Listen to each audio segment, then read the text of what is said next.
What's up, Big Blue Nation, and welcome to the Wildcat Zone. I am your host, Daniel Bentley, and today it smells like a Wildcat win as the Kentucky Wildcats hold off the Ole Miss Rebels, or I about called them Mississippi State. The Cats won 72 to 63. On today's episode, I'm going to do a couple of new things, a couple of added things.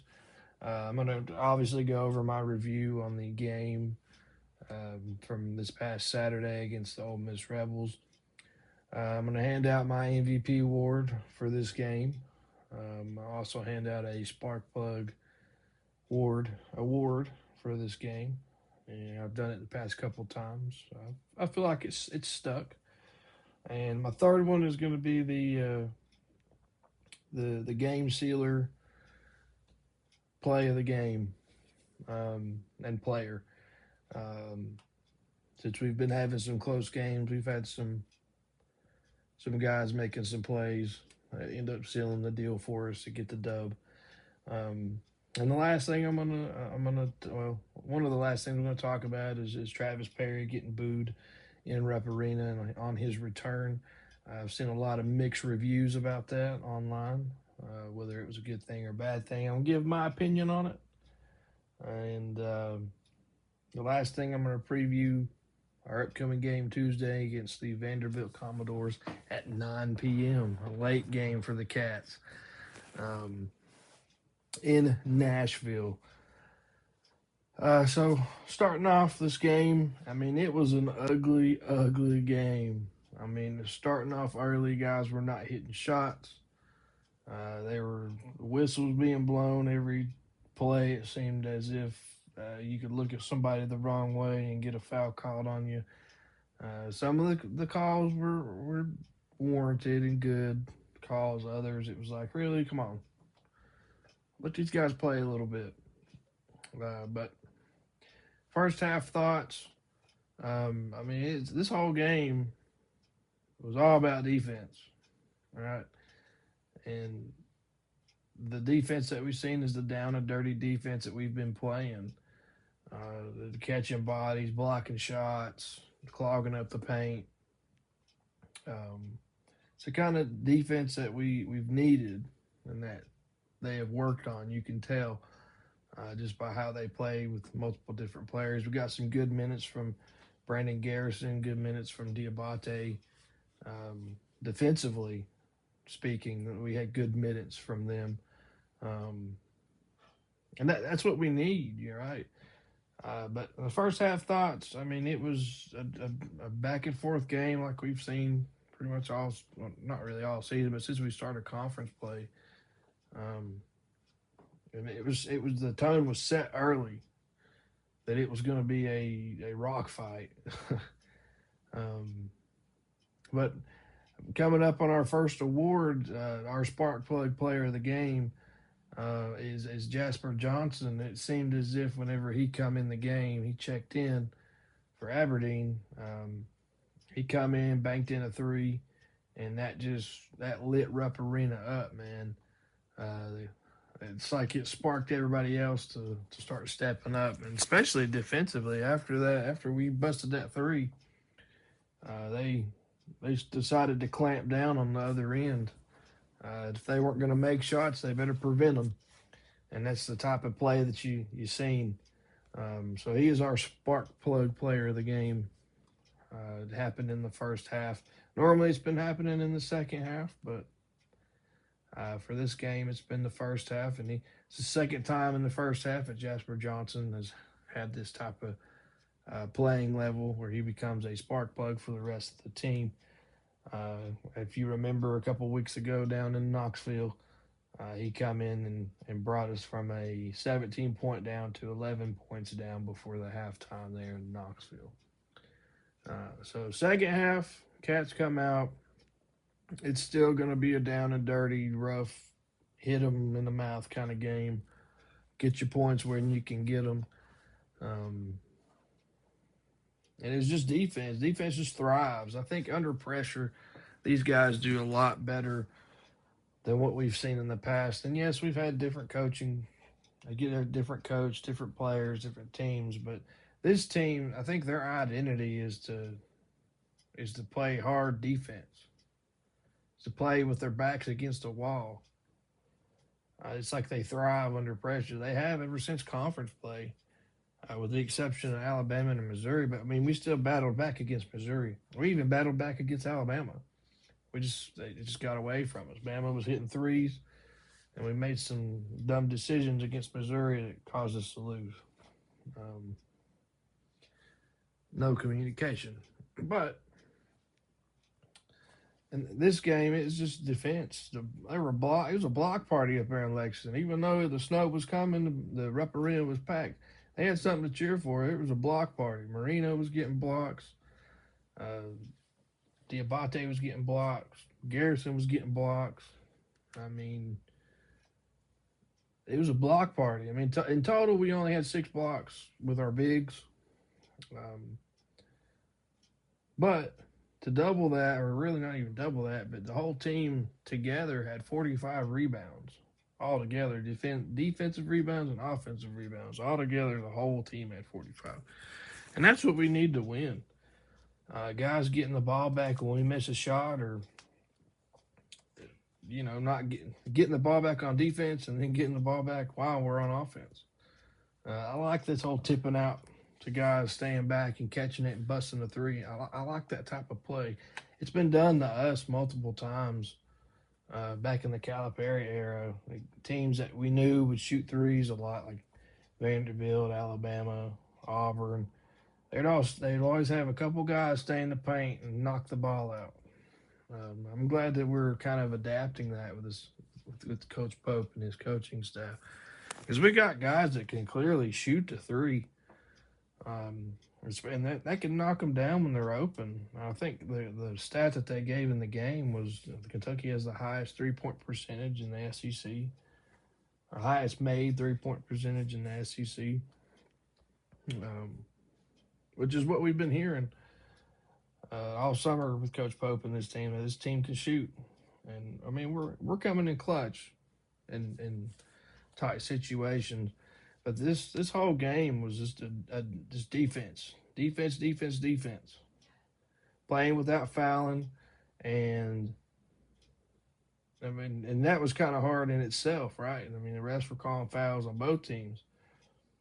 But with that, it comes with free throws, and we made a lot of our free throws. I think we only missed maybe 5. And that's a good quality to have, right? I mean, free throws can decide a game. And we've seen it happen before. They've gotten better at free throws. They've gotten better at rebounding. They've got better at defense, which is some of the things that I'm sure they've heard backlash on of not doing in this season. So my MVP of the game is Otega Owe with a 7th game in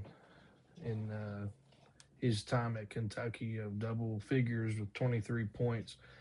In the first half, whenever other guys weren't scoring, he wasn't playing very well either, but he was still driving in the paint, catching bodies and getting fouls, because that's just what he's good at. That's his game, right? His game is the mid-range and the drive in the paint, right? And if he's open, he can hit threes, and we've seen that this season. And I think he's found his role. And in the first half, he was playing that role. Second half, he was playing that role. In the second half, he started getting heated up. I mean, he was on fire. So he is my MVP for this game. And my third play of the game would be Colin Chandler's 3 that he busted, and the crowd just erupted, no pun intended. Rupp Arena erupted when he busted that 3 when we were only up 3, making it a 6-point lead. And then turned around and let the bench know, hey, we got this. It's a game sealer. He's been our kind of go-to guy. I mean, he had the last game against Texas. He was on fire. He sealed that game for us. He was the inbound passer straight to Marino for a last second shot against LSU. Um, Chandler's just a stud, and I like his attitude. When he gets heated up and he's making shots, and he's going to let you know, and I like that. He's found his swagger, and we've needed to see this all season, and I'm glad he's blossoming now. And maybe we can keep this momentum up. This whole team, they got the swagger to them. I don't know what it is, but it's not like we've seen in the first half of the season. They're kind of enjoyable to watch, especially when they're hitting shots. Um, so, I mean, MVP, Otega Owe, game sealer, Colin Chandler, and our spark plug, Jasper Johnson. Man, if those guys are playing good, I think we can beat anybody in the SEC and beat anybody in the NCAA. But a couple guys that do need to step up. I mean, one of those is Jasper Johnson. He needs to step up. It's next man up. You got a couple guys out now. I mean, we don't know when Quaintance is coming back or if he even ever is coming back. You know you ain't getting Lowe back, and you're probably not going to get Cam Williams back maybe till March, depending on how bad his foot is. I mean, it's going to be a while. It may even be next season before we see him, if he stays. So, Jasper Johnson and Trent Noah, they both need to step up. Trent Noah needs to fill in that role for Cam Williams to be our go-to three-point guy. I mean, we got Chandler. Chandler's kind of grown in that role of Kobe Bryant. When Chandler gets the ball, he's likely going to hit a three if he shoots it. His three-point percentage, I think, is the highest on the team this season. And those are the couple guys that, that need to step up, especially if we're going to make some more noise like we have in the rest of this season. But the topic of Travis Perry coming back to Rupp Arena to play against us, I thought it was going to be a nightmare because I thought he was going to come in and just light us up. That did not happen. He got booed out the building. And a lot of mixed reviews on that is we shouldn't boo players, yada, yada, yada. Well, I'll give my hot take on this. It's kind of like when Coach Cal left, right? A lot of people had mixed reviews about it. A lot of people didn't want him to leave. A lot of people wanted him to leave. I mean, it's a different situation because this is a coach compared to a player. But if you remember last season, when Cal come back, he got booed at the freaking building. And I think there was more boos than there were cheers. I mean, Rupp Arena was split on it. But Coach Cal knew he needed to leave. Should he have went to Arkansas? No. I don't think people would be as upset about it if he just went anywhere else in another conference. I don't think people would be upset about that. But the fact that he went to a rival in the conference, people kind of get upset about that, right? He left. He knew he seen the writing on the wall. He done the respectful thing as a coach, and he left, right? Travis Perry is a different situation, but very similar. He got a better offer from Ole Miss. I'm sure they offered him more NIL money than what the UK Athletics Department offered him. More opportunity to play, probably, more minutes, more NIL money. It's probably the two things that factored into him going to Ole Miss. I mean, he was recruited by Ole Miss as well whenever he was getting recruited by Coach Cal before last year's season. And he decided to stay with Mark Pope. He was one of the recruits that did decide to stay because he was a Kentucky boy that wanted to put on the jersey. But in today's world of NIL and all of college sports, nobody's going to be loyal. Everybody's going to go where somebody pays them the most. And I think that's what it was. Like, he left because he was probably going to get more playing time and probably a little bit more money, right? We could have used him. I mean, definitely could have used him as a backup point guard since Jalen Lowe is out. But he took his ball and went down to Oxford, and I'm sure he kind of figured he was going to get booed when he come back, and he did. And I think it threw him off his game. I thought he was going to blister us. I really did. I thought he was going to come in and just knock down threes like it was nobody's business. But that didn't happen. He got booed out the building. I don't think he scored any points in this game. I think it was warranted that he got booed. I mean, you left us. Just like Coach Cal, you left us. You went to an opposing, I wouldn't really call him Ole Miss a rival, but another conference team. Now, I mean, he's got to do what's best for him, and that's fine. But people in Big Blue Nation getting upset that a Kentucky boy got booed because he transferred to another school and come back to playing Rupp. Come on, get over it. It's all fun and love and war. All right? I'm sure he's not affected by it. And who knows, he may even come back. He has the potential to come back and be a good point guard for us in the future. But who knows?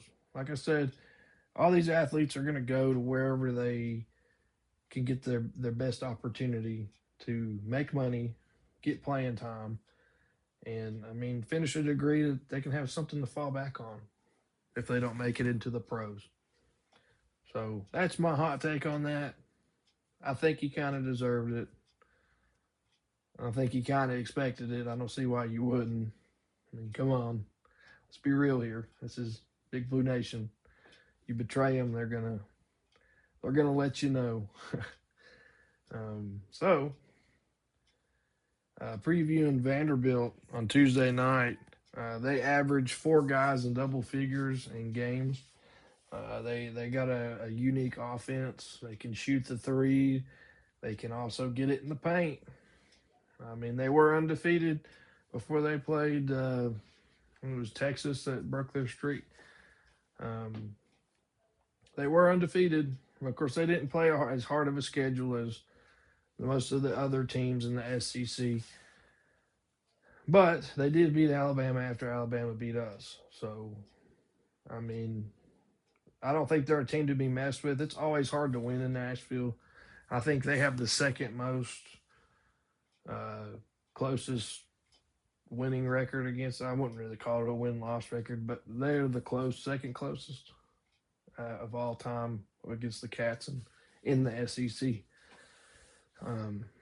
But I don't think they're a team to play with. I mean, we got to keep this defensive effort, and we got to knock down shots. And we got to guard the perimeter. Cannot let them shoot threes. We cannot let them have their way. We can't be switching off of screens like we did against Alabama, or they are going to burn us. But we need guys like Trent Noah to step up, knock down some shots for us. Jasper Johnson might get some more playing time. He might be our next spark plug. Who knows? But it'll be an interesting matchup with the Commodores, since they are fairly decent this year in basketball. It does seem that if they played anybody that has higher caliber teams, they get beat. But my expectations, I'm just gonna keep it. I ain't got none. It's worked for us so far, but I don't have any expectations. It's another away game in Nashville, and it's always hard to win there. They always play us tough because they want to beat us. Everybody wants to beat us. But hopefully we can seal the deal and get the win, because next week's games, actually the rest of the season, is going to be fairly tough. I mean, we go to Vanderbilt Tuesday. We play Arkansas on Saturday. At Arkansas, 2 away games back-to-back. Oklahoma is probably our next easiest game, but after that, or I wouldn't say easiest game, but easiest to win, because they're not seeming to be too good this year. Plus, we got Otega Oweh. He kind of has him and Brandon Garrison have a hatred towards them. One played for him, and the other one played for a rival in Oklahoma State. So we do have Otega Owe. Hopefully he can have another fantastic game against them and we can send them home crying. But after Oklahoma, we got to play Tennessee at home in Rupp Arena to debut the 96 throwback uniforms. And then we got to go to Florida and then play Georgia at home, which will be a tough one because Georgia seems to be good this year. So we'll see. We've got to play at Auburn, then at South Carolina. Then Vandy comes back to Rupp. Then we play Texas A&M, who leads the SEC right now is number 1 in the SEC as of today. And then we play Florida in Rupp as our last game of the SEC before the SEC tournament. So my expectations, we got to win these 2 this week. We definitely have to. I mean, every game we got to win. Every game I want them to win, just like everybody else in Big Blue Nation. But Vanderbilt's going to be a tough one. Arkansas is going to be a tough one. I mean, I'm pretty sure we have the hardest schedule left in college basketball for the rest of the season. So hopefully these guys, I mean, we're on a 5-game win streak. Hopefully we can keep up the momentum and do something special. I do think this team has something special that's going to happen this year. I just don't know what it is. They keep improving each game. You can see they're slowly improving, and maybe they will turn into the team we heard about over the summer. I mean, I think they're slowly trending that way, and it's exciting. I can't wait to see what they do. I can't wait. So that's all I got from me. Just remember to always crack you open a cold L8. And Godspeed. And go Cat. This is the Wildcat Zone!